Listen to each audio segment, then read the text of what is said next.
بدترین عذاب عربوں پر آیا کھڑا ہے، سروں پر ٹنا ہوا، بدترین ایسی جنگ ہونی ہے الملحمۃ العظمیٰ، جس کو کہ میں بھی آپ کو گواہی پیش کر دوں گا، جسے کہا گیا کہ لاسٹ کروسیڈ، بش نے بھی کروسیڈ کا لفظ بول دیا تھا، پھر واپس لیا اس نے، نکل جاتی ہے جس کے منہ سے سچی بات مستی میں، فقیہ مصلحت بھی سے اور ہندے بادہ خار اچھا، کروسیڈ کہہ کر پھر واپس لیا۔ یہ کروسیڈ، اس کے اوپر جس قدر نقصان ہونا ہے عربوں کا، گریٹر اسرائیل بنے گا، یہ عراق، شام، اردن، سعودی عرب کا کچھ شمالی علاقہ، ترکی کا جنوبی علاقہ، مصر کا صحرائے سینا، اور اس کے ساتھ ہی جو بہترین اس کا زرخیز ترین علاقہ ڈیلٹا آف نائل، یہ سب یہودیوں کے قبضے میں۔ اس کو حدیث میں کہا گیا الملحمۃ العظمیٰ۔ عیسائی 80 علم لے کر اے مسلمانوں تم پر حملہ آور ہوں گے، اور ہر علم کے نیچے 12,000 فوج ہوگی، 9.5 لاکھ فوج۔ یہ نیٹو کی تیاری کس کے لیے ہو رہی ہے؟ جب یو ایس ایس آر کا خاتمہ ہوا تو پوچھا گیا تھا نیٹو چیف سے، اب کس لیے؟ تمہارا وہ دشمن تو ختم ہو گیا، اب ہمیں اسلامک فنڈامنٹلزم سے نمٹنا ہے۔ وہ جانتے ہیں خطرہ یہی ہے، اب اسلام ابھر سکتا ہے، مسلمانوں کے سینوں کے اندر وہ آگ ہے، اوپر خاکستر آ گیا ہے، تمہیں اٹھانا بیٹھنا، یہ اندر تو انگارہ ہے، اوپر سے راکھ ہے، اسے دھوکہ نہ کھا جانا ان کے دلوں کے اندر۔ اور بش نے کہا تھا مسلمان چاہتے ہیں کہ ہسپانیہ سے لے کر انڈونیشیا تک نظام خلافت قائم کریں، اور میں حیران ہوا تھا کہ اس کمبخت کو ہسپانیہ کا خیال کیسے آ گیا؟ ہمیں تو کبھی آتا ہی نہیں، ہم تو بھول گئے، وہ تو 500 برس پرانی بات ہے جبکہ وہاں سے ہمیں نکال دیا گیا تھا۔ اگرچہ اقبال نے کہا تھا ہے عرض فلسطین پہ یہودی کا اگر حق، ہسپانیہ پر حق نہیں کیوں اہل عرب کا؟ ہسپانیہ میں تو 800 سال حکومت کی مسلمان نے، اور ابھی 500 برس سے گزرے ہیں۔ یہودی تو ارض مقدس سے 2000 سال نکالے گئے، انہیں لا کے آباد کیا گیا، عربوں کے سینے میں خنجر جھونک کیا گیا۔ وہ چھوٹا سا ملک جو چاہتا کرتا، کوئی پوچھنے والا نہ، امریکہ جیسے اپنے بیٹے کی حفاظت کرے ویسے کرتا۔ اور حضور نے فرمایا ہے وہ جنگ جب ہوگی تو ایک باپ کے اگر 100 بیٹے ہوں گے تو 99 ختم ہو جائیں گے، ایک بچے گا۔ یہ حدیث صحیح۔ اور آپ نے فرمایا ویل للعرب من شر قد اقترب، عربوں کے لیے ہلاکت ہے، عربوں کے لیے بربادی ہے اس شر سے جو قریب آئی۔ اور آج جس طرح انہوں نے ان کی تہذیب کو اختیار کر لیا، دبئی جا کر دیکھیے، بدترین مغربی معاشرہ جو ہے وہ دبئی کے اندر ہم نے قائم کر کے دکھا دیا۔ اب سعودی عرب اس راستے پر بڑھ رہا ہے، اور اس کے بعد نمبر 2 پر جو ہے ہم پاکستانی ہیں۔ لیکن میں اس کے وہ پہلی بات جو کہہ رہا ہوں وہ تو یقینی ہے، اس میں تو احادیث صحیحہ ہوا، اگرچہ اس کے بعد پانسا پلٹے گا، پھر حضرت مہدی کا ظہور ہوگا، حضرت عیسیٰ کا نزول ہوگا، اور وہ گریٹر اسرائیل گریٹر گریو یارڈ بنے گا یہودیوں کا، ایک ایک یہودی قتل ہوگا اور دفن ہوگا۔ یہ بات نہ ہونا ہے، میں پہلی بات پرچ کر رہا ہوں، وہ پانسا پلٹے گا جب پلٹے گا۔ ابھی جو سامنے ہے وہ کیا ہے؟ جس ملحمۃ العظمیٰ کہا حضور نے، جسے آرمگیڈون کہتے ہیں عیسائی۔ آرمگیڈون کی اگر کہیں جا کر آپ دیکھیں گے، آپ ڈکشنری میں مانی تو کیا لکھا ہے؟ A very big war which will be fought between the forces of evil and good before the end of this world۔ اس دنیا کے خاتمے سے پہلے خیر اور شر کی قوتوں کے درمیان بہت بڑی جنگ ہوگی۔ ارمجدون اسے کہتے ہیں عربی میں، اور ارمگیڈون اسے کہتے ہیں انگریزی میں۔ اور یہ بائبل کی آخری کتاب کے اندر جو اس میں کہ مکاشفات یوحنا، ریویلیشنز آف سینٹ جان، یہ تو میں کہہ رہا ہوں یقین کے ساتھ، اور زیادہ دور نہیں آیا چاہتا۔ اس لیے کہ یہودیوں کا اور عیسائی جو کنزرویٹوز ہیں، نیو کنزرویٹوز، ان کا 5 نکاتی ایجنڈا ہے متفق علیہ، جس کے تحت یہ جنگ صلیبی شروع کی گئی۔ وہ سن لیجئے آپ۔ آرمگیڈون نمبر 1، گریٹر اسرائیل قائم ہو جانا اس کے نتیجے میں نمبر 2، مسجد اقصی اور قبۃ الصخرہ کو گرانا نمبر 3، وہاں تھرڈ ٹیمپل، وہ مسجد جو حضرت سلیمان نے بنائی تھی 1000 قبل مسیح میں، پھر برباد کی تھی نیبوکدنیزر نے، دوبارہ بنائی گئی، پھر دوبارہ ختم ہوئی 70 عیسوی تک گری پڑی ہے۔ ان کا خانہ کعبہ گرا ہوا ہے 70 عیسوی سے لے کر آج تک۔ ایک دیوار ہے ویلنگ وال، جہاں جاتے ہیں، روتے ہیں، پیٹتے ہیں، ماتم کرتے ہیں، وہاں وہ بنے گا تھرڈ ٹیمپل۔ اور نمبر 4 اس میں لا کر رکھا جائے گا تخت حضرت داؤد کا۔ یہ تخت کہاں ہے اس وقت؟ یہ لندن شریف کے اندر جو ان کی پارلیمنٹ کا جو چرچ ہے، ویسٹ منسٹر ایبے، اس میں رکھا ہوا۔ ایک پتھر تھا جس پر بٹھا کر حضرت داؤد کی تاج پوشی ہوئی، پھر حضرت سلیمان کی ہوئی، پھر وہ پتھر رکھ دیا گیا جب حضرت سلیمان نے بنایا ہیکل مسجد اقصی، وہاں رہا۔ ہر بادشاہ جو تھا یہودی اسی کے اوپر بٹھا کر اس کی تاج پوشی ہوتی۔ سن 70 میں ٹائٹس نے گرایا اسے، ہیکل کو وہ پتھر لے گیا، وہاں سے روم گیا، روم سے آئرلینڈ گیا، آئرلینڈ سے اسکاٹ لینڈ آیا، اسکاٹ لینڈ سے انگلینڈ آیا، اور اب وہ رکھا ہوا ہے 14ویں صدی عیسوی سے آج تک وہ ویسٹ منسٹر ایبے میں رکھا ہوا، ایک کرسی کی سیٹ میں اسے بنا دیا گیا ہے تخت کی شکل میں۔ اب انگریزوں میں کوئی ملکہ ہو، کوئی بادشاہ ہو جس کی بھی تاج پوشی ہونی اس میں ہو، یہ لا کر رکھا جائے گا تھرڈ ٹیمپل، اور اس پر یہودیوں کے خیال کے مطابق ان کا مسیحا آئے گا جو مسیح دجال ہے، عیسائیوں کے خیال کے مطابق حضرت عیسیٰ آئیں گے، وہ ہمارا بھی خیال ہے حضرت عیسیٰ آئیں گے علیہ السلام۔ بہرحال یہ تو بات کی بات ہے، اس وقت جو میں عرض کر رہا ہوں عربوں پر بہت بڑا عذاب، اور پاکستان کا معاملہ البتہ یہ ہے، میں یقین سے نہیں کہہ سکتا، ہینگنگ ان دی بیلنس، ہو سکتا ہے اللہ تعالیٰ ہم پر رحم فرمائے، ہو سکتا ہے اگرچہ اسی کی شرائط ہے، چمن کے مالک اگر بنا لیں موافق اپنا شعار، اب چمن میں آ سکتی ہے پلٹ کر چمن سے روٹھی بہار، اب ہو سکتا ہے،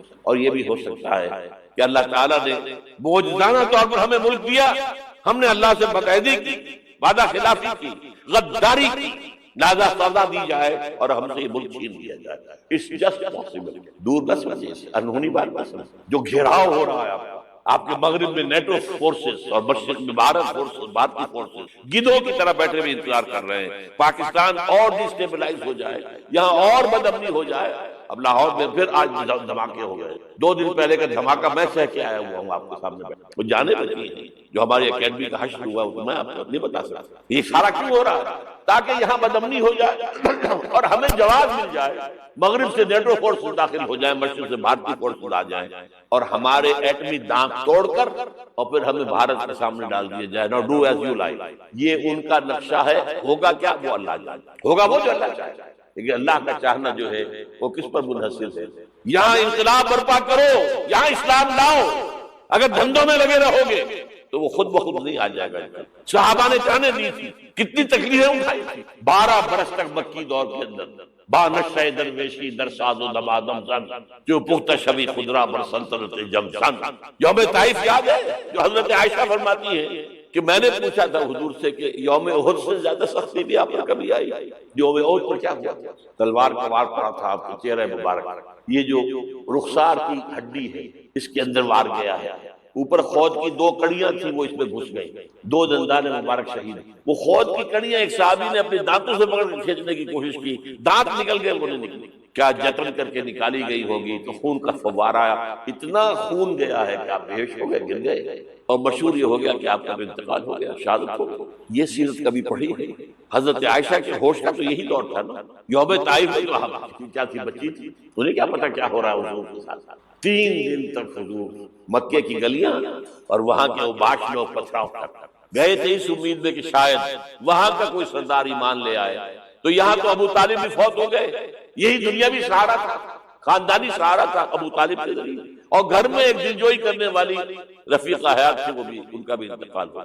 آپ نے کہا یہ عام الحزن ہے، اب تو بنو، اب تو سب کو طے ہو گیا قریش میں کہ اب جیسے قتل کر دو، اسی لیے آپ گئے طائف، شاید وہاں کا کوئی بڑا سردار مانے ایمان لے آئے مجھ پر، تو میں اپنا مرکز ادھر شفٹ کر دوں۔ تینوں سے ملے ہیں، تینوں نے وہ جواب دیے، نکل جاؤ یہاں سے، میں تمہارے ساتھ بات بھی کرنے کو تیار ہوں۔ اچھا تمہارے سوا کوئی نہیں ملا تھا اللہ کو نبی بنا کر بھیجنے کے لیے؟ دیکھو جاؤ، میں بات بھی کرنا چاہتا ہوں، ہو سکتا ہے میں بے عزتی کر بیٹھوں، واقعی تم اللہ کے نبی ہو تو میں مارا جاؤں گا، جاؤ جاؤ جاؤ۔ یہ سلوک محبت کے ساتھ ساتھ، اور پھر چھوکروں کو، اسٹریٹ ارچنز جنہیں آپ کہتے ہیں، اشارہ کیا تھا، خبر لو ان کی پتھراؤ ہو رہا ہے، ساتھ میں ایک آدمی زید ابن حارثہ، اب سامنے سے پتھر آ رہے ہیں تو حضرت زید آگے آ جاتے ہیں، ڈھال بنتے ہیں، مجھے لگے پتھر حضور کو لگے، اب پیچھے سے آ رہے ہیں، چاروں طرف سے تو ڈھال نہیں بن سکتا، جسم لہو لہا، خون جا کر جوتیوں میں جم گیا ہے، جوتی اتر نہیں دی، پھر وہاں سے واپسی پہلے دعا مانگی، اللہم الیک اشکو ضعف قوتی وقلت حیلتی وہوانی علی الناس، اے اللہ تیری جناب میں فریاد لے کر آیا ہوں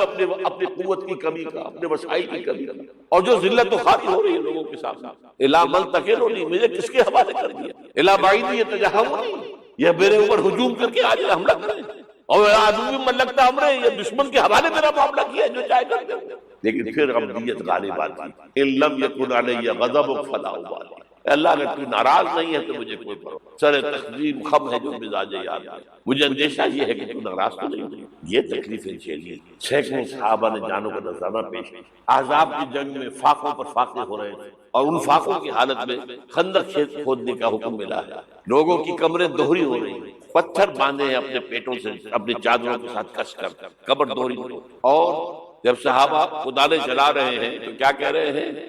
نحن الذین بایعوا محمدا علی الجہاد ما بقینا ابدا اللہم لا عیش الا عیش الاخرہ. صحابہ کہتے تھے ہم وہ لوگ ہیں جنہوں نے محمد سے بیعت کی ہے کہ جہاد کرتے رہیں گے جب تک جان میں جان نکل جائے تو بات جان ہے، چاہے ابھی بھوک سے قبر دوری ہوئی جا رہی جان تو ہے. اور ایک دفعہ کہتے تھے اللہم لا عیش الا عیش الاخرہ، اللہ عیش زندگی تو آخرت کی. اور حضور فرماتے تھے، حضور کے بیٹھے ہوئے نہیں تھے گاؤں کیا لگا کر پتھر اٹھا اٹھا کر خندق میں سے جا کے باہر پھینک رہے تھے. جب صحابہ کہتے اللہم لا عیش الا عیش الاخرہ، حضور فرما رہے ہیں فاغفر للانصار والمہاجر، اے اللہ ان انصار اور مہاجرین کی مغفرت فرما. پھر حضور کی خدمت میں کچھ لوگ آئے، حضور اب یہ فاقہ ناقابل برداشت ہو گیا، دیکھیے ہم نے یہ پتھر باندھے ہوئے. حضور نے کرتا اٹھا کر دکھایا، وہاں 2 پتھر باندھے. یہ ہے سیرت النبی. آپ کس چیز کو سیرت النبی سمجھتے ہیں؟ بہرحال اس موضوع پر میری ایک کتاب ہے منہج انقلاب نبوی کہ انقلاب کیسے آیا تھا. اگر دل میں ذرا بھی آرزو پیدا ہو گئی ہو کہ اللہ قبول کر لے مجھے قبول کر لے اس کا، تو وہ کتاب آپ کے لیے مست کا پڑھنا. وعن ابی ہریرہ رضی اللہ تعالی عنہ قال قال رسول اللہ صلی اللہ علیہ وسلم مثلی و مثل الانبیاء کمثل قصر احسن بنیانہ وترک منہ موضع لبنة فطاف به النظار يتعجبون من حسن بنيانه إلا موضع تلك اللبنة فكنت أنا صددت موضع اللبنة ختم بي البنيان وختم بي الرسل. وفي رواية فأنا اللبنة وأنا خاتم النبيين. رواه إمام البخاري وإمام مسلم رحمهم الله. رب اشرح لي صدري ويسر لي امري واحلل عقدة من لساني يفقهوا قولي. اللهم ربنا الهمنا رشدنا واعذنا من شرور انفسنا. اللهم ارنا الحق حقا وارزقنا اتباعه وارنا الباطل باطلا وارزقنا اجتنابه. آمین یا رب العالمین. آپ حضرات کو یاد ہوگا میں نے اعلان کیا تھا کہ آج مجھے ختم نبوت کی جو عقلی دلیل ہے اس پر بات کرنا. ختم نبوت سے جو لفظ سے آتے ہیں قرآن مجید کی آیت سورہ احزاب کی، اس پر پچھلی مرتبہ تفصیلی گفتگو ہو چکی. یہ عقلی اور نقلی 2 الفاظ کو سمجھ لیجئے. اردو میں کئی معنی میں آتا ہے نقلی کا لفظ. نقلی مصنوعی کو بھی کہتے ہیں، لیکن نقل سے یہاں مراد جو ہے وہ ہے نقل ہونا. ہمارے دین کی بنیاد نقل پر ہے، عقل پر نہیں. اگرچہ اس میں عقل کے خلاف کوئی بات نہیں، لیکن بنیاد جو ہے وہ عقل پر نہیں. نقل سے مراد کیا ہے؟ وہی منقول ہوئی اللہ سے حضور کو نقل ہوئی، منتقل ہوئی. اسی کے معنی میں منتقل ہونا. پھر وہ وہی منتقل ہوئی حضور سے صحابہ کو. یہ انتقال ہو رہا ہے، نقل ہو رہا ہے، منتقل ہونا ہو رہا ہے. پھر صحابہ سے تابعین کو، تابعین سے تبع تابعین کو. اصل دین تو وہ ہے کتاب سنت رسول بھی منقول ہے. صحابہ نے حضور سے جو سنا، جو کرتے دیکھا، جو آپ کے فرامین ہے وہ نقل کیے، وہ تابعین تک پہنچے، تابعین سے تبع تابعین تک پہنچے. محدثین کرام نے بڑی محنت کر کے انہیں جمع کیا. تو یہ ہے نقل. تو قرآن اور حدیث سے دلیل لائی جائے گی تو وہ نقل کہلائے گی، نقلی دلیل. اس کے مقابلے میں عقلی دلیل. عقل میں کیا دلیل؟ اب اس کے ضمن میں ایک اور تمہیدی بات نوٹ کر لیجیے. قرآن مجید میں اگر کوئی بات مجملاً آئی ہے اور اس کی پوری وضاحت نہیں ہوئی تو اس کی وضاحت کا فرق محمد رسول اللہ. حدیث اصل میں قرآن کے ان مقامات کی وضاحت کرتی جن میں کہ کسی وضاحت کی ضرورت نہیں. مثال کے طور پر اب یہ فرمایا گیا واعتصموا بحبل اللہ، جب اللہ کی رسی کو سب مل جل کر مضبوطی سے تھام لو. لیکن حبل اللہ کی مراد کیا ہے یہ قرآن میں کہیں. اگرچہ حبل اللہ کا ذکر جو ہے وہ ہے، لیکن حبل اللہ کیا ہے یہ قرآن، یہ حدیث. القرآن و حبل اللہ المتین ممدود من السماء الى الارض. قرآن ہے اللہ کی وہ مضبوط رسی جو آسمان و زمین کے درمیان تنی ہوئی.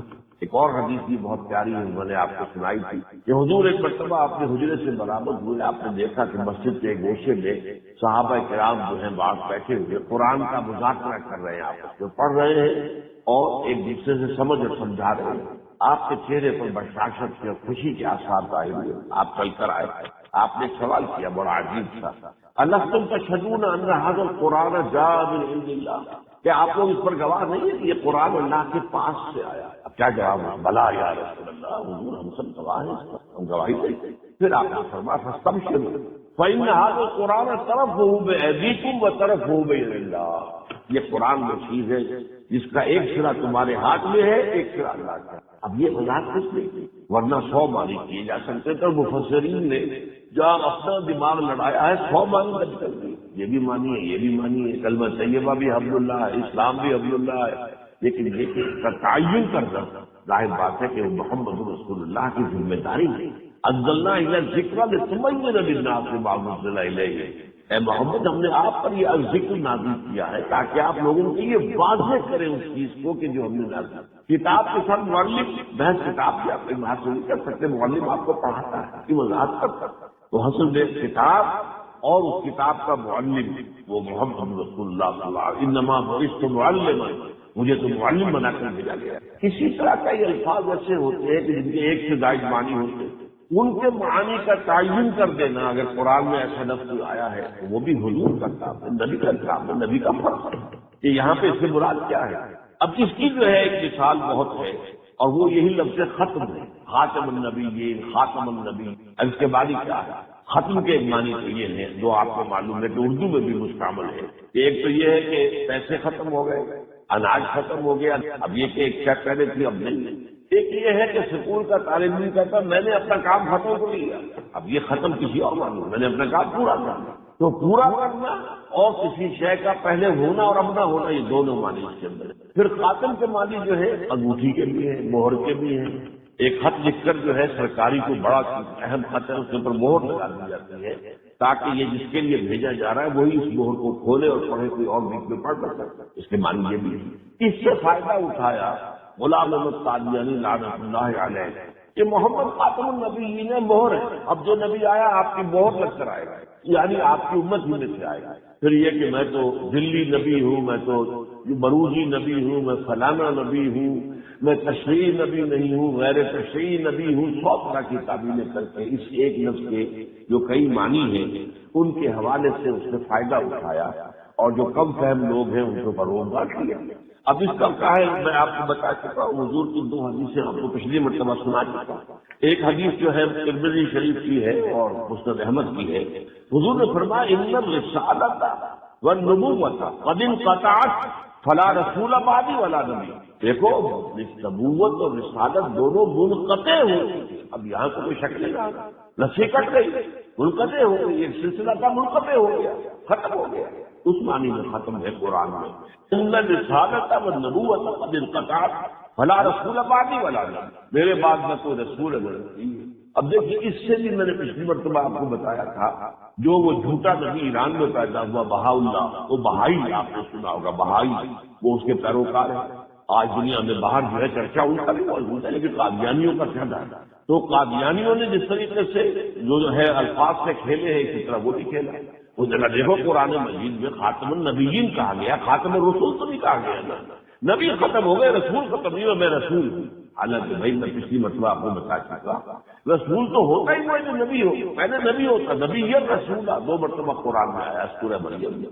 نبی ہوتا ہے تو اس میں سے اللہ تعالیٰ کو جس کو ایک خاص مقام پر حکم دے دے کہ اب وہاں چلے جاؤ، فلاں قوم کے پاس چلے جاؤ، فلاں شہر میں چلے جاؤ، فلاں علاقے میں چلے جاؤ، تو اب وہ رسول خدا کا بھیجا ہوا۔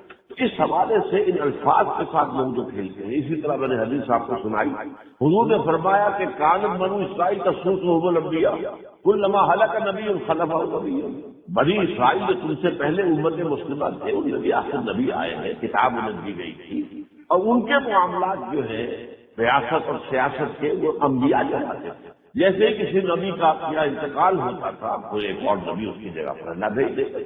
حضرت داؤد کا انتقال ہوا، حضرت سلیمان ان کے جانشین ہو گئے، نبی بھی تھے، وہ بھی نبی تھی، یہ بھی نبی تھی۔ اب یہاں پر ایک اشکال پیدا ہو سکتا تھا، دیکھو اسی طرح امت محمد کے اندر بھی ہونا چاہیے کہ حضور کے بعد جو ہے وہ انبیاء ہوں، لیکن آپ نے فوراً فرما دیا، لیکن نہیں، وَإِنَّهُ لَا نَبِيَّ بَعْدِي وَسَيَكُونُ الْخُلَفَاءُ، لیکن ڈال دو میرے بعد کوئی نبی نہیں ہے، خلفاء ہوں گے، جانشین ہوں گے، خلفاء ہوں گے، خلفاء راشدین بھی ہوں گے، پھر بعد میں وہ خلفاء بھی ہوں گے کہ جو راشدین تو نہیں ہوں گے، بہرحال اپنے آپ کو خلفاء کہلائیں گے، بنو امیہ کے خلفاء اور بنو عباس کے خلفاء اور ترکوں کے خلفاء۔ خلافت جو ہے 400 برس تک ترکوں میں رہی، لیکن خلفاء ہوں گے، نبی کوئی نہیں ہوگا۔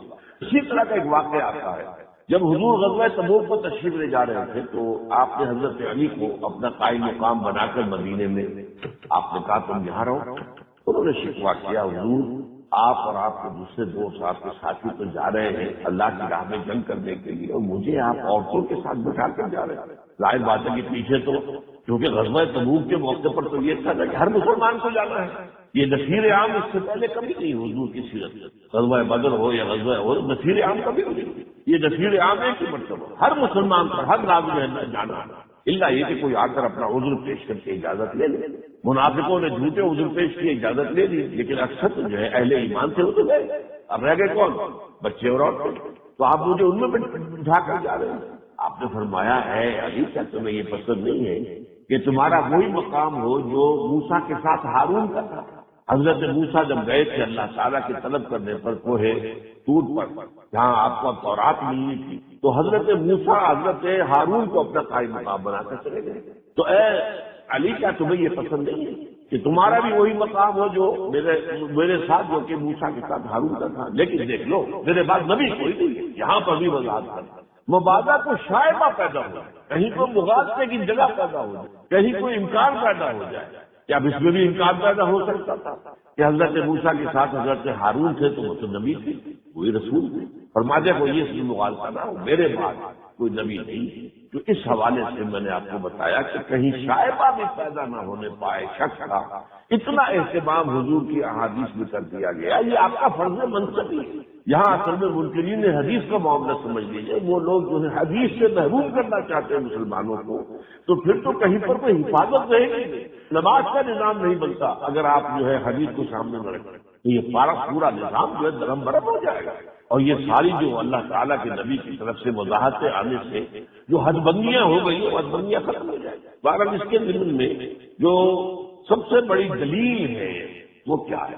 جو اپنی دلیل، وہ دلیل یہ ہے کہ دین اور ہدایت حضور پر کامل ہو گئے۔ اب سادہ سی بات ہے، یہ پانی لبالب بھر دیا گیا گلاس میں، تو اب آگے کون سا پڑے گا پانی اس میں؟ ایک دلیل سادہ سے کسی دیہاتی کو سمجھانے کے لیے بھی کافی ہوگی، لیکن یہ ہے کہ اس میں اصل میں پہلے یہ سمجھ لیجئے کہ انہوں نے دلیل کیا استعمال کی، ایک اپنی دلیل انہوں نے بھی استعمال کی۔ اور جیسے کہ میں نے بتایا تھا کہ عوام کو اپیل کرنے والی باتیں کہ کیسے ہو سکتا ہے کہ ہمارے نبی تو فوت ہو کر زیر زمین دفن ہے اور عیسیٰ جو ہے آسمان پر اٹھ جائے کیسے، اور وہ زندہ ہے آسمان پر؟ اس سے اس نے مسئلہ پیدا کیا۔ اس پر انشاءاللہ میں گفتگو کروں گا، یہ اہم مسئلہ ہے۔ تو اس معاملے کے اندر گفتگو شروع ہوئی ہے تو بات پہلو میں چاہتا ہوں کہ واضح ہوئی۔ ہمارا اسی طریقے کی دلیل یہ تھی وحی اور نبوت رحمت کیسے ختم ہو سکتی ہے اللہ کی؟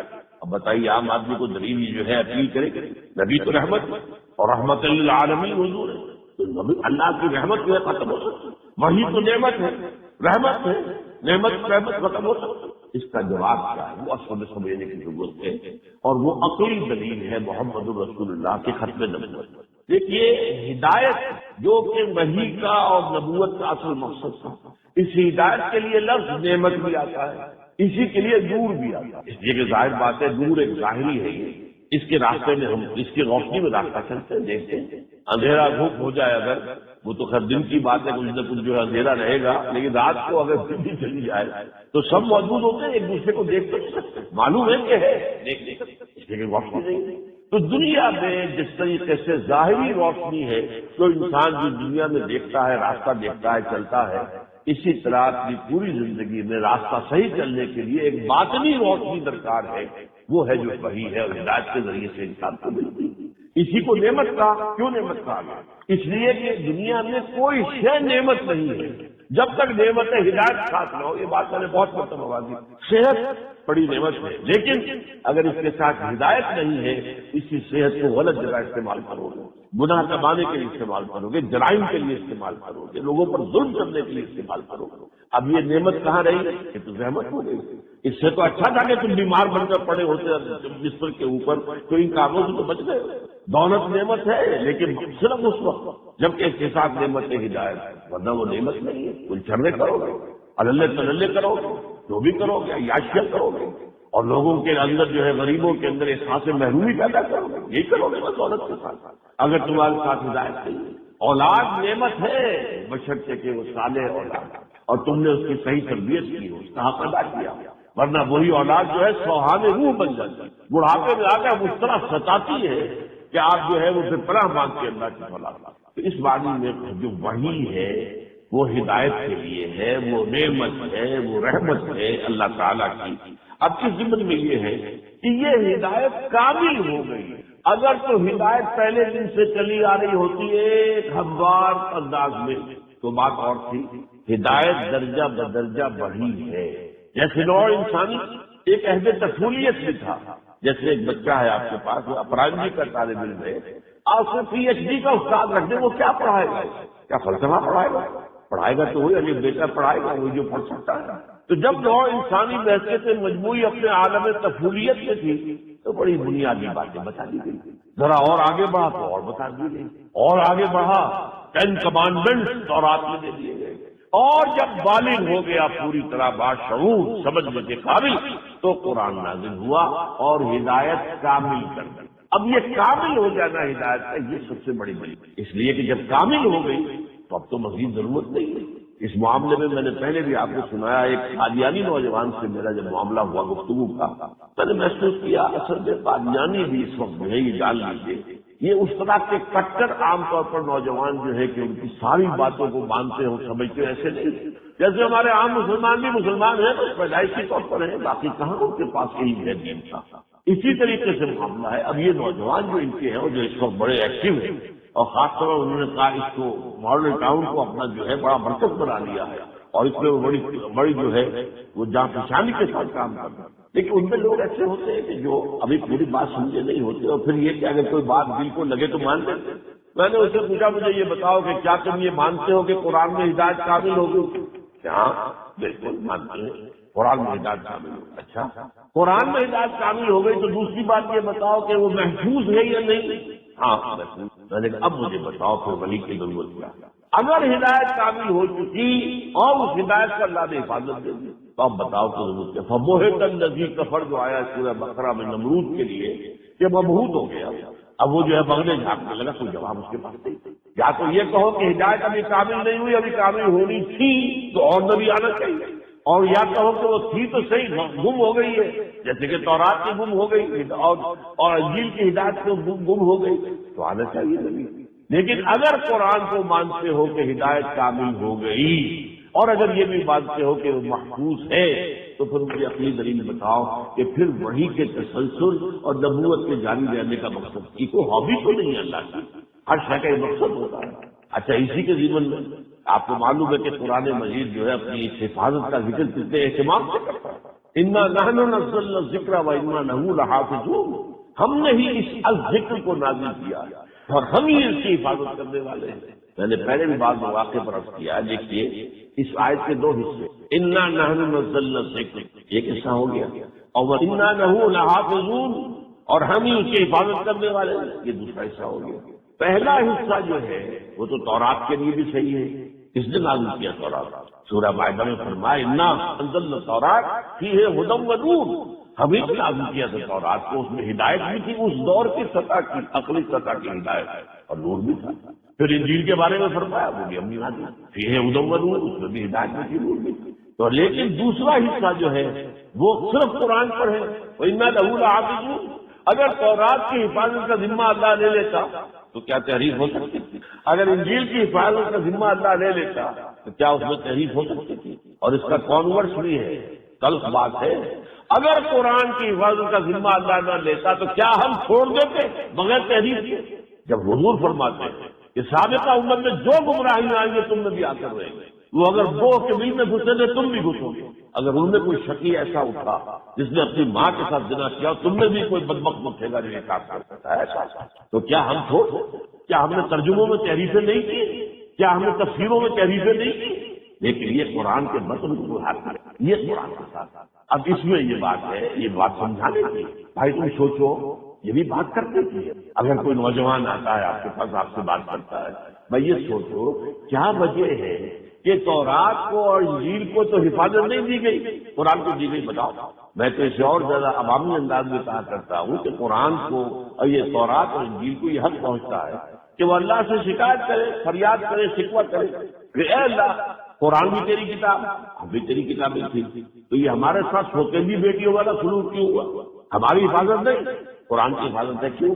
اس کی وجہ ہے، وجہ یہ ہے کہ تم مستقل ہدایت نامے نہیں تھی، ابدی ہدایت نامے نہیں تھی، تمہارے اندر ابھی ہدایت کامل نہیں ہوئی تھی۔ قرآن میں ہدایت آئی، ہدایت کامل ہو گئی، ہدایت مکمل ہو گئی، عبادت ابدی ہے، اس کے بعد دروازہ بند ہو رہا تھا، ہم نے یہ عقلی بات ہے، یہ بات جو ہے وہ عقل میں اس میں سمجھ میں آنے والی ہے۔ انا نحن نزلنا الذکر وانا لہ لحافظون، اور ایک جگہ تو فرمایا بڑا عجیب انداز، لا یاتیہ الباطل من بین یدیہ ولا من خلفہ، اس قرآن پر باطل حملہ آور ہو ہی نہیں سکتا، نہ سامنے سے نہ پیچھے سے۔ اب سامنے اور پیچھے سے کا مفہوم یہ بھی ہے کہ نہ قرآن کو کوئی چیلنج کر سکا حضور کی زندگی میں، اور نہ قرآن کو آج تک کوئی چیلنج کر سکا، اور ماننا پڑتا ہے دنیا کو کہ ہاں مطلب کتاب جو ہے یہ وہی ہے، محفوظ کتاب ہے جو محمد نے عطا کی تھی امت کو صلی اللہ علیہ وسلم، جبکہ انجیل نہیں ہے، یہ بارے مانتے ہیں۔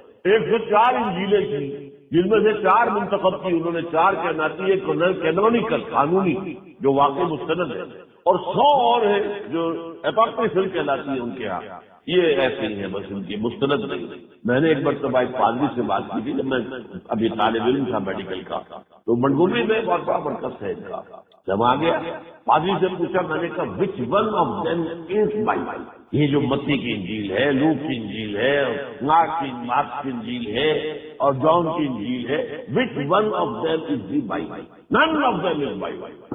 میں حیران رہ گیا، یہ پادری کیا کہہ رہا ہے؟ None of them is Bible, Bible is in them, Bible ان میں ہے، 4 میں 100 میں بائبل ہے، وہ مختلف ہے، اس نے یہ بیان کیا، لوک نے یہ بیان کیا، اور وہ در حقیقت سوال عمریاں ہیں، ہم حضرت عیسیٰ علیہ السلام کے حالات میں جو بیان کیے گئے، اسی میں حضرت عیسیٰ کے مواعظ بھی آ گئے، اسی میں حضرت عیسیٰ پر جو وحی آئی وہ بھی آ گئی ہے۔ یعنی یہ سمجھیے، یہ بات ایک نقطہ ہے اہم جو آ گیا ہے، ہمارے ہاں جو ہر چیز ڈسکریٹ ہو گئی، قرآن علیحدہ، حدیث علیحدہ، سیرت علیحدہ، وہاں کیا ہوا؟ تینوں چیزیں گڑبڑ ہوئی۔ انہیں انجیلوں کے اندر جو ہے وہ ان کی وحی جو آئی حضرت عیسیٰ پر ہوئی ہے، حضرت عیسیٰ کے اپنے مقولے، اپنے جو مواعظ ہیں وہ بھی ہیں، اور لائف بھی ہے۔ اب ظاہر بات ہے کہ ان کو جو بھی ان کے خیال میں سولی دی گئی، تو سولی کے حالات حضرت عیسیٰ نے بھی بیان کیے، یہ تو بعد میں کسی نے تاریخی اعتبار سے لکھے، اسی لیے وہاں پر بہت فرق ہے، تمام انجیلوں کے اندر فرق ہے، اس میں کوئی فرق نہیں جو ہے۔ قرآن ایک علیحدہ ہے، اسی لیے حضور نے حدیثیں لکھنے سے منع کر دیا تھا کہ ابھی جب کہ قرآن نازل ہو رہا ہے اور کوئی شے نہ لکھو مجھ سے سوائے اس قرآن۔ کچھ عرصے کے بعد آپ نے اجازت دی، جب معلوم ہو گیا کہ اب یہ محفوظ ہو چکا ہے اور یہ قرآن جو ہے ان کے بارے میں تو واضح ہو چکا ہے کہ یہ قرآن ہے اور غیر قرآن جو ہے اس میں شامل نہیں ہوگا، میری حدیث سے اس میں شامل نہیں کی جائیں گی، تب آپ نے اجازت دی۔ تو اس حوالے سے یہ 2 عقلی دلیلیں ہیں، لا یاتیہ باطل من بین یدیہ ولا من خلفہ، اس پر تو باطل حملہ آور ہو ہی نہیں سکتا۔ اسی طریقے سے دیکھیے، یہ بھی ایک نقطہ نوٹ کرنے کا ہے، یہ جو شائبہ بھی نہ پیدا ہو جائے اس کا، اس کے لیے جو میں نے آپ کو بات دلیلیں دی، اس کا حاصل کیا ہے؟ اجماع امت 14 سے برس گزر، امت میں کوئی فرقہ پیدا نہیں ہوا ہے اس طرح سے جس نے اس ختم نبوت کا انکار کیا۔ باقی اختلافات ہیں، لیکن یہ کس میں کوئی اختلاف نہیں، تو ظاہر بات ہے کہ یہ چیز آخر بغیر کسی دلیل کے تو نہیں۔ پھر یہ کہ حضور کی جو نبوت و رسالت ہے اس کے ضمن میں ذرا بھی آدمی غور کرے، اتمام اور تکمیل، اکمال اور تکمیل یہ الفاظ بار بار آتے ہیں۔ واللہ متم نورہ، اللہ تو اپنے نور کا اتمام فرما کر رہے گا، یعنی اپنی ہدایت کا۔ وَيَأْبَى اللَّهُ إِلَّا يُتِمَّ نُورَهُ، اللہ کو ہرگز منظور نہیں ہے مگر یہ کہ اپنے نور کا اتمام فرمائے، نور ہدایت ہے۔ اور اسی پر فرمایا اليوم اکملت لکم دینکم واتممت علیکم نعمتی ورضیت لکم الاسلام دین۔ یہ آیتیں ہیں جو کوٹ کی جانی چاہیے ختم نبوت کے دفاع میں۔ عقلی طور پر جب گفتگو ہو، عام طور پر ہمارے بس وہی ایک آیت پیش ہوتی ہے، اور اس میں جیسا کہ میں نے کیا ختم کے لفظ معنی کہی ہے، اس لیے وہ تعویل کر کے عوام کے اوپر جو ہے وہ جہالت سے حملہ کر آور ہو جانا بہت آسان ہے۔ یہ ان میں کہاں 2 امکان ہے۔ آج کے دن میں نے تمہارے دین کی تکمیل کر دی اور اپنی نعمت کا اتمام کر دیا، نعمت ہدایت مکمل ہو جائے۔ یہ اتمام اور تکمیل اور تکمیم اور اتمام جو ہے یہ الفاظ جو آتے ہیں، یہاں تک کہ حضور کی ایک حدیث بھی آپ کو سناتا ہوں، انما بعثت لأتمم مکارم الاخلاق، میں اس لیے بھیجا گیا ہوں کہ جو اخلاق کے اعلیٰ کام ہیں ان کے مکمل کر دوں، اخلاق انسانی کی بھی بلندیاں اپنی آخری حد کو چھونے لگے۔ میری بعثت کا مطلب کیا ہے؟ اتمام دین حق، اتمام نور، تکمیل دین، اتمام ہدایت، اتمام نعمت، اتمام اخلاق۔ بہرحال یہ بات جیسا کہ میں نے عرض کیا ہے کہ یہ بھی اصلی دلائل میں سے ہے۔ ایک اور دلیل یہ ہے، سابقہ انبیاء پر جو کتابیں اتری ان میں بعد میں آنے والے انبیاء کی پیشن گوئیاں موجود ہیں۔ انجیل میں آج تک فرقلیف وہ انجیل کے اندر سے اس کو اور بہت سی چیزیں انہوں نے مٹا دی، لیکن آپ کو معلوم ہے چور جب چوری کرتا ہے تو بہت زیادہ بشاخ کو بھی کوئی نہ کوئی علامت چھوڑ جاتا ہے، کوئی نہ ظاہر بات ہے جو آپ کو سراغ رسان ہوتے ہیں، جو کھوجی ہوتے ہیں، وہ کس کن چیزوں سے آگے مدد کر کے پہنچتے ہیں من میں، کوئی نہ کوئی چھوڑ جاتا ہے۔ اسی طریقے سے انہوں نے ڈھونڈ ڈھونڈ کر ساری حضور کے بارے میں پیشن گوئیاں انجیل میں سے نکالی، لیکن ایک ہے جو حلق کے اندر کانٹا بن کر پھنسی ہوئی ہے، فارقلیف کیا سنمانی کیا ہے؟ من حمدنا، وہ کہ جس کی انتہائی حمد کی گئی محمد، لیکن یہ کیا کرتے وہ تسلیاں دینے والا، نجات دہندہ، یہ مختلف معنی کر دیں گے تاکہ اس کو ہم کسی اور کے اوپر بھی جو ہے وہ اپلائی کر سکیں، لیکن یہ کہ فارقلیف، پیراکلیٹو، مختلف الفاظ بدلتے چلے گئے، لیکن یہ کہ وہ بارہ اپنی جگہ ہے اسے بٹاتی تھی۔ اسی طرح یہ بھی میری زندگی کا اہم واقعہ ہے، ہمارا تنظیم اسلامی نارتھ امریکہ کا اجتماع تھا امریکہ میں، یہ 12 سال پہلے کی بات ہے تقریباً، تو وہاں ہیوسٹن میں، وہاں پر وہ بڑا شہر ہے جنوبی علاقے میں، ہماری کنونشن تھی، اس میں انہوں نے ایک سیشن رکھا کہ جس میں ایک یہودی عالم بھی بڑے کو بلایا گیا، ایک کرسچین کو بلایا گیا، ایک ہماری طرف سے ہمارے نوجوان ساتھی تھے انہوں نے تقریر کر دی۔ وہاں جو یہودی آئے، وہ جو آیا تھا عیسائی، اس نے تو آئیں بائیں شائیں کی، ان کے پاس وہ دلیل ہے، عقل کے خلاف ہے، سارا عیسائیت کا عقیدہ عقل کے خلاف ہے۔ حضرت آدم کی غلطی لے کر میں بھی آیا ہوں، آپ بھی آئے ہیں، آپ کے بوجھ پر گناہ ہے، گناہ کی گٹھڑی ہے پیدائش کے طور پر، اور اب اس کے سوا اللہ کا کوئی چارہ نہیں تھا کہ وہ تمہیں گناہ سے نجات دے سوائے اس کے کہ اپنے اکلوتے سلبی بیٹے کو دنیا میں بھیج کر تمہاری طرف سے وہ قربانی کا بکرا بنا کر اسے سولی چڑھوائے تاکہ جو بھی اس کو ماننے سے نجات دے۔ ان اللہ و انا۔ قرآن نے کیا بتایا؟ آدم اور حوا سے غلطی تو ہوئی تھی، انہوں نے توبہ کی، اللہ نے معاف کر دی، فتاب علیہ، اللہ نے ان کی توبہ کی، اور پیدا جو ہوتا ہے بچہ وہ تو سلیم الفطرت ہوتا ہے، کل مولود یولد علی الفطرہ، فطرت انسانی پر، فطرت اسلام پر، یہ دین فطرت ہے، فطرت اللہ التی فطر الناس علیہ۔ کوئی بچہ پیدا ہوتا ہے معصوم ہوتا ہے، کوئی گناہ کا بوجھ لے کر نہیں آتا، یہ ساری کیا چیز اب انہوں نے سارا گھڑنا پڑا کیا کہ اب ہر بچہ جو پیدا ہو رہا ہے گناہ کی گٹھڑی لے کر آ رہا ہے، تو کیا کیا جائے؟ اللہ بھی اس کے سوا کچھ نہیں کر سکا کہ اپنا اکلوتا بیٹا بھیج دیا زمین میں، اسے سولی چڑھا دو اور اس کو جو تکلیف پہنچے گی وہ اندر کفارہ ہو جائے گا، اس کے خون سے دھل جائیں گے سارے گناہ۔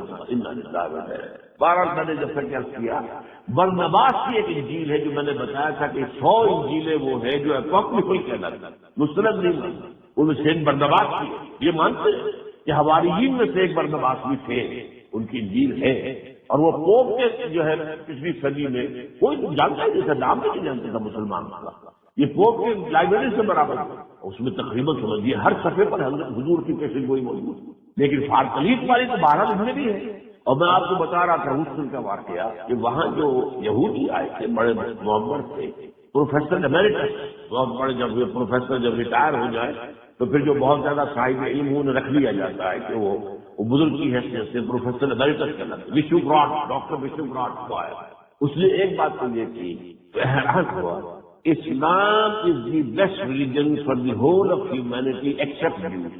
اب وہ اگر ہول کے لیے مان لیتا تو سوال اس سے کیا جاتا کہ جیوز کے لیے کیوں نہیں ہے، تو انہیں پہلے جملے کے اندر وہ ایک جملہ رکھ دیا کہ تاکہ اس کے اوپر الزام نہ آ سکے۔ خیر، لیکن ایک اور بات اس نے کی، اسرائیل کو ہم تو نہیں سپورٹ کرتے، ان کو تو یہ کرسچن کی طرف یہ سپورٹ کر رہے ہیں، اس لیے کہ نیو کنزرویٹو عیسائی جو ہے وہ ہے اصل میں جس کے لیے آج کل جو ہے یہ اصطلاح استعمال کی جا رہی ہے کہ ایک تو جو جیو ہے کہ جو یہودی ہے جو کہ زائونسٹ ہے، اور ایک عیسائی زائونسٹ، اصل سپورٹ جو ہو رہی ہے وہ عیسائیوں کی طرف سے ہو رہی ہے، وہ ایک علیحدہ موضوع ہوگا بڑی چلتا، تو یہ کہا چاہیے آپ کی کچھ حق پرست معلوم ہوتا۔ پھر میں نے اپنے ایک وہاں کے دوست سے معاملہ کیا کہ کیا ان سے کوئی ملاقات ہو سکتی ہے؟ ان کا ہاں میرے سے مراسم ہے. انہوں نے اپنے گھر پہ مدعو کر لیا پروفیسر اشوک، میں بھی آ گیا. کچھ گفتگو کے بعد میں نے ان سے پوچھا کہ یہ جو کتاب استثناء میں ایک پیشن گوئی ہے 18واں باب 18ویں آیت، اس کی کیا آپ کے نزدیک پڑتی پہلے کیا وہ ہے اس کا مستحضر ہے؟ میں نے کہا تورات میں یہ ہے کہ اللہ ہم نے فرمایا حضرت موسیٰ سے کہ میں ان یعنی یہ جو بنی اسرائیل ہے ان کے بھائیوں میں سے ایک رسول تیرے مانند اٹھاؤں گا اور اس کے منہ میں اپنا کلام ڈالوں گا اور وہ وہی بات کہے گا جو میں اس سے کہوں گا. میں نے کہا یہ کون ہے؟ بنی اسرائیل کے بھائی کون ہیں؟ یہ تو اسماعیلائٹ ہے. صاف کہا یقیناً اسماعیل، یہ دو بھائی تھے نا، اسحاق اور اسماعیل. اسماعیل کی اولاد ہے عرب اور اسحاق کی اولاد ہے بنی اسرائیل. یہ تو اسرائیل یہ تو یقیناً. میں نے کہا پھر آپ سوچیے، سوچتے پڑ میں نے زیادہ اس کو رب کرنے کی کوشش نہیں کی، وہ وعدہ کسی ضد پر اتر آئے، لیکن حق اس نے کہہ دیا. اور جیسا کہ حضرت موسیٰ کے مانند کس اعتبار سے؟ حضرت عیسیٰ کو تو کوئی شریعت نہیں دی گئی. صاحب شریعت رسول تھے حضرت موسیٰ اور صاحب شریعت رسول ہے حضرت محمد صلی اللہ علیہ وسلم علیہ السلام. لہذا اس اعتبار سے یہ مشابہت ہے کہ میں ان کے بھائیوں میں سے ان کے لیے تیرے مانند ایک رسول اٹھاؤں گا اور اس کے منہ میں اپنا کلام ڈالوں گا. یعنی اے موسیٰ تمہیں تو میں نے لکھا ہوا دیا ہے نا، 10 کمانڈمنٹ لکھے ہوئے دیے ہیں، اس کو لکھی ہوئی چیز نہیں دوں گا، اس کے منہ میں اپنا کلام ڈالوں گا. یعنی وہی وہ مجھ سے وہی لوگوں سے کہے گا جو مجھ سے میں نے اس سے کہا. یہ باتیں موجود ہیں، ان کی پیشین گوئیاں موجود ہیں. سوال یہ ہے کہ قرآن میں کیوں پیشین گوئی نہیں ہے اگر کوئی نبوت ہونی چاہیے اس کے بعد؟ یہ بھی ایک بڑی واقعی دلیل ہے. کیا قرآن میں کوئی پیشین گوئی ہے؟ وہ دکھا سکتا معلوم نہیں. تو اس سے بھی ختم نبوت جو ہے اس کا قرآنی دلیل جو ہے وہ ثابت. اب اس کے بعد آئیے میں ایک نقطہ آخری بیان کر رہا ہوں. یہ ضمنی موضوع ہے آج کے اعتبار سے. یہ تکمیل نبوت اور تکمیل رسالت، اسی میں حضور کی فضیلت کا راز منظم ہے. اگر نبوت اور رسالت ہموار چلے آ رہے ہوتے، ایک ہی طرح کی ہدایت، ایک ہی طرح کا دین، ایک ہی طرح کی ہدایت، ایک ہی طرح کا دین آ رہا، تو اگر آ کر ایک جگہ ختم ہو جاتا تو اس میں فضیلت کی کون سی بات؟ بلکہ ایک اعتبار سے تو بات منفی بنتی ہے. یہ رحمت مخلوق گئی. یعنی وہ جو اس کا کہنا تھا یہ تو رحمت ہے، رحمت کا ضرور سنتی ہے. لیکن اگر تصور یہ ہو کہ نبوت، ہدایت اور دین ترقی کرتے ہوئے تدریجاً آگے بڑھتے ہوئے مکمل ہو گئے محمد رسول اللہ صلی اللہ علیہ وسلم پر، اب ہے فضیلت. تکمیل نبوت اور تکمیل رسالت فضیلت ہے.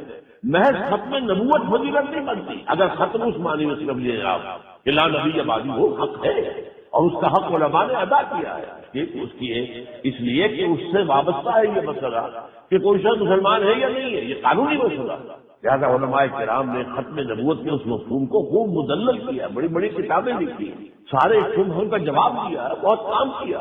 لیکن یہ کہ بہرحال کیونکہ معاملہ صرف اس ختم نبوت کا اس معنی میں نہیں ہے بلکہ تکمیل اور تکمیم نبوت ہے، اس لیے میں نے آج آپ کو جو حدیث سنائی ہے وہ نوٹ کی. اور یہ حدیث جو ہے، باقی حدیثیں کوئی ترمذی کی تھی، کوئی اور ابن ماجہ کی تھی، یہ حدیث متفق علیہ ہے، بخاری اور مسلم دونوں کی. حضرت ابو ہریرہ فرماتے ہیں کہ حضور نے ارشاد فرمایا میری اور انبیاء کی مثال مثلی و مثل الانبیاء کا مثل قصر، ایک محل کی تھی. اوسیرا قصر احسن بنیانہ، اس کی تعمیر بہت عمدہ کی گئی، عالی شان، بہت ہی نفیس. وہ توڑے کا بن ہو موضع لبنتن، ایک جگہ ایک اینٹ یا ایک پتھر کی جگہ چھوڑ دی گئی. فتح بہن نظار، تو دیکھنے والے آتے تھے، سیاح آتے تھے، جیسے دیکھتے ہیں وہ بڑی عمارتوں کو، نظار نظر سے بنا دیکھنے والے. یہ تعجبون من حسن بنیانہ، وہ اس قصر کی خوبصورتی سے تو بہت متاثر ہوتے تھے، بہت عجیب اور غریب اور بہت عمدہ لگتی تھی ان کو. اللہ موضع تلک اللبنہ، دیکھیے وہ کہتے تھے یہ جو ایک اینٹ کی جگہ چھوڑ دی گئی ہے یہ کس لیے؟